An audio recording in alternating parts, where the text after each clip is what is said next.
আমি শুভাদিন শুভামাসী। এখন শুভাদিনের দিদা কেউ বলেনি এখানে, ছোটরা তাও। আজ আমি আমাদের রবি সংঘের এবছরের দ্বিতীয় অনুষ্ঠান কবি আবির্ভাব, এই প্রোগ্রামে সবাইকে সুস্বাগত জানাই। আপনাদের সকলের সহায়িকা ও সক্রিয় যোগদান আমাদের জন্য যে কত মূল্যবান তা বলে বোঝানো যায় না। আজ এই শুভ দিনে আমরা একত্র হয়েছি এক মহামানবের পূর্ণ উৎসবের আবির্ভাবের পূর্ণ উৎসবে যোগ দিতে। একটু আগে আপনারা শুনলেন যে আমাদের অনমিতার অনন্তলোকে যাত্রার কথা। সেই ছিল আমার পরম স্নেহের কন্যাসম। তার কথা আজ এই জন্মদিনের আনন্দক্ষণে বলতে দ্বিধা হচ্ছিল আমাদের মনে, কিন্তু যেই কবি বলে গেছেন, জীবনও যখন শুকায় যায় করুণা ধারায় এসো, তারই উপলব্ধির প্রাণময় উষ্ণতায় আজ আমরা আমাদের কবিগুরুকে জন্মদিনের শুভকামনায় করব আহ্বান। আর অমৃত পথযাত্রীকে বিদায় দিয়ে বলবো ওম শান্তি, ওম শান্তি, ওম শান্তি। বাংলা পঞ্জিকায় সেদিন 25শে বৈশাখ 1268 সাল, ইংরেজিতে 7ই মে 1861। আজ থেকে 163 বছর আগে এক মহাপূর্ণ মুহূর্তে মায়ের ফুল আলো করে জন্ম নিলেন রবীন্দ্রনাথ ঠাকুর। নবপ্রভাতের সর্বোজ্জ্বল আকাশে উদিত হল বিশ্ব সাহিত্যের সর্বকালের শ্রেষ্ঠ প্রতিভাদের একজন, বাংলা সাহিত্য ও সংস্কৃতির বিকাশে যার অবদান অসামান্য। তারই লেখনের প্রভাবে বাংলা ভাষা পায় এক নতুন রূপ। কবিগুরু একাধারে ছিলেন ঔপন্যাসিক, সঙ্গীত স্রষ্টা, ছোট গল্পকার, প্রাবন্ধিক, চিত্রকর, নাট্যকার, অভিনেতা ও দার্শনিক। তার রচিত 52টি কাব্যগ্রন্থ, 38টি নাটক, 13টি উপন্যাস ও 36টি প্রবন্ধ ও আরও অগণিত গদ্য সংকলন তাঁর জীবদ্দশায় প্রকাশিত হয়। তার সর্বসময় 95টি ছোট গল্প ও 1995টি গান যথাক্রমে গল্পগুচ্ছ ও গীতবিতানের সংকলনে অন্তর্ভুক্ত হয়েছে। তাঁর ভাষা, সাহিত্য, সংস্কৃতি ও মননশীলতা দিয়ে বিশ্বপ্রাঙ্গণের বিরল সম্মান অর্জন করেন তিনি। নোবেল বিজয়ী ও ভারত, বাংলাদেশ ও শ্রীলঙ্কা এই 3টি দেশের জাতীয় সঙ্গীতের রচয়িতা তাঁর জীবনের বাণীর মাধ্যমে সামাজিক ভেদাভেদ, অস্পৃশ্যতা, ধর্মীয় গোড়ামি ও ধর্মান্ধতার বিরুদ্ধে তীব্র প্রতিবাদ জানিয়েছেন। তার দর্শন চেতনায় ঈশ্বরকে পাওয়া যায় মানুষের মধ্যে, বন্ধ মন্দিরের দেব বিগ্রহের মধ্যে নয়। আজকাল কবিগুরুর জন্মদিন পালিত হয় পৃথিবীর নানা জায়গায় পরম আড়ম্বরের সঙ্গে, কিন্তু আপনারা শুনে অবাক হবেন যে অল্প বয়সে মাতৃহারা কবির ঠাকুর বাড়িতে কোনোদিন জন্মদিন পালন করা হয়নি। তার যখন 25 বছর বয়স, তিনি তার বন্ধু সাহিত্যিক শ্রীশচন্দ্র মজুমদারকে চিঠিতে লিখেছিলেন, আজ আমার জন্মদিন 25শে বৈশাখ। 25 বছর পূর্বে এই 25শে বৈশাখে আমি ধরণীকে বাধিত করতে অবতীর্ণ হলাম। এমন আরও অনেক 25শে বৈশাখ যাতে আসে, এই আশীর্বাদ করুন। সেই প্রথম নীলের জন্মদিনের কথা নিয়ে কাউকে বলেছিলেন কবি। 1887 সালে বা 1298 বঙ্গাব্দে জোড়াসাঁকোর ঠাকুরবাড়িতে তাঁর প্রথম জন্মদিন আনুষ্ঠানিকভাবে উদযাপিত হয়েছিল।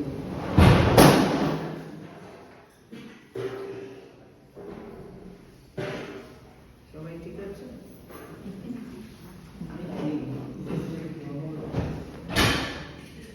আরো অনেক চেয়ার আছে ওদিক থেকে নিয়ে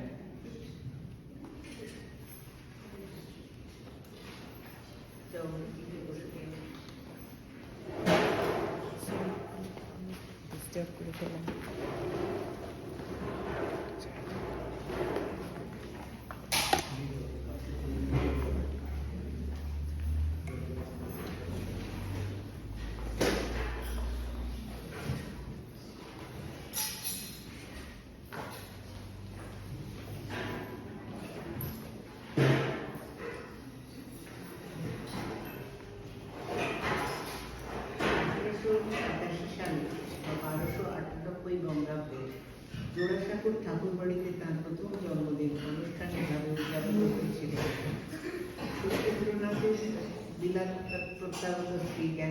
আপনাদেরই বেশি উৎসাহে।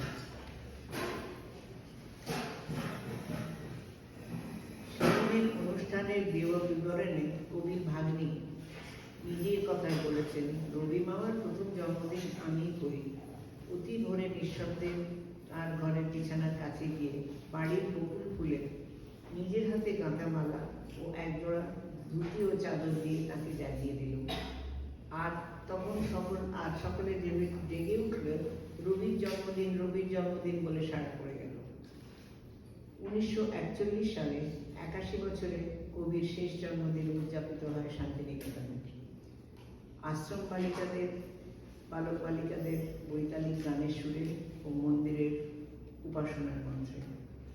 জন্মদিনের দুদিন আগে 23শে বৈশাখে তিনি লিখেছিলেন, হে নূতন দেখা দিই কারবার, জন্মের প্রথম শুভক্ষণ, তোমারই প্রকাশ হোক কোহেলিকা করি উদ্ঘাটন সূর্যের মতন।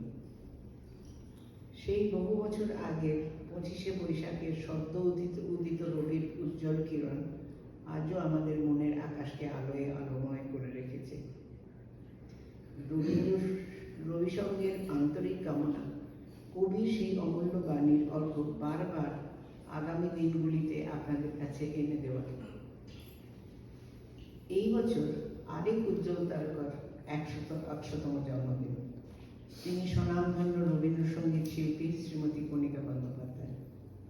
কবির স্নেহধন্যা রবীন্দ্রসঙ্গীত জগতের সর্বকালের সর্বশ্রেষ্ঠ শিল্পীদের মধ্যে কণিকা বন্দ্যোপাধ্যায় ছিলেন অন্যতম।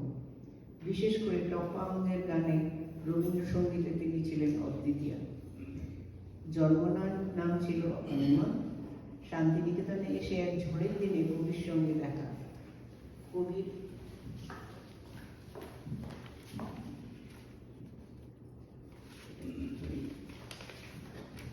কবির আহ্বানে শিশু অনিমা নিঃসংকোচে গান শোনালেন। রবীন্দ্রনাথ জিজ্ঞেস করেছিলেন, গান জানিস? বললেন হ্যাঁ। বললেন গাইতে পারবি? বললেন হ্যাঁ। তো তখন তার নাম হলো সেই থেকে কণিকা। অবনীন্দ্রনাথ তাকে ডাকতেন আকবরী মোহর বলে। সেই থেকে বললেন তিনি সবার মোহর। তাকে নিয়ে একটা ছোট গল্প বলি আপনাদের। দেশ জোড়া তার খ্যাতি, কিন্তু আমার কাছে তিনি শুধুই মোহতী। আমি তখন সঙ্গীত ভবনের নিতান্ত আনকরা জুনিয়র ছাত্রী। এত বড় শিল্পী, কিন্তু কোথাও কোনো নেই ব্যবধান, নেই কোনো আড়ম্বর। সুন্দর, সহজ, সরল, অতি কাছের মানুষ। মন ভরে দেওয়া শান্ত সুন্দর মুখে সবসময় হাসি লেগে থাকে। হাত খোপাতে দোলে দোলন চাপা, মৃদু সৌরভ ছড়িয়ে, একেবারেই মূর্তিমতি আশ্রমকন্যা। একদিন ক্লাসে না গেলে খোঁজ করে দেখেন কি হয়েছিল, কেমন আছি। পরীক্ষার দিন উৎসাহ দেন, ভরসা দেন ভয় পেলে। মাঝে মাঝে পানের পাটার থেকে মিষ্টি পানের ভাগ্য পাওয়া যায় কপাল ভালো থাকলে।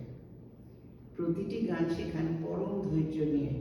ভুলভাল করলে বকুনি কদাচনা। আনন্দধারার পূর্ণ স্নানে স্নিগ্ধ শুদ্ধ করে দেন ছাত্রছাত্রীদের প্রতিদিনের জীবন।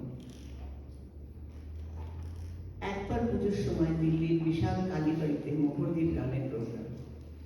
কালীবাড়ির প্রাঙ্গণ লোকে লোকারণ্য। মোহরদীর সঙ্গে স্টেজে আমিও আছি। আমাকে আদেশ করেছেন একটা গান করতে হবে। কয়েকবার রিহার্সালও দিয়েছেন আমার সঙ্গে। মোহরদীর কর্মকর্তাদের বলেছেন আমার ছাত্রীও একটি গান করবে। সেই দেশ বরেণ্য শিল্পীর অনুরোধ তারা অবতার করতে পারেননি বলেই আমাকে ওই সভায় ডেকে নিয়েছেন। শুরু হলো সভা। এদিক ওদিক গুরু গম্ভীর কথা পর মোহরদী আমাকে বললেন, এবার ধরো গান। এসরাজ তুলেছে সুর। আমি মোহরদীর কাছটিতে বসে এসরাজের সঙ্গে গলা মিলিয়েছি। ধরেছি গান দারুণ অগ্নিবাণেরে। ধরেছি ঠিকই, কিন্তু দ্বিতীয় পংক্তিতে হৃদয় তৃষায় হানেরে এক স্কেল করে উঠে গেল। ভুলটা বুঝতে পেরেই হাত পাহি সেরেছে কম। এবার যদি গলা না ওঠে, যদি মাঝখানে থেমে যেতে হয়, কি লজ্জা। অবশ্য আমাকে তো কেউ চেনে না, কিন্তু মুহূর্তে তার ছাত্রী যে আমি। আর কিছু ভাবার আগেই কানের কাছে বেজে উঠল অভয় বাণী, ভয় নেই রে, আমি আছি, গান করে যায়।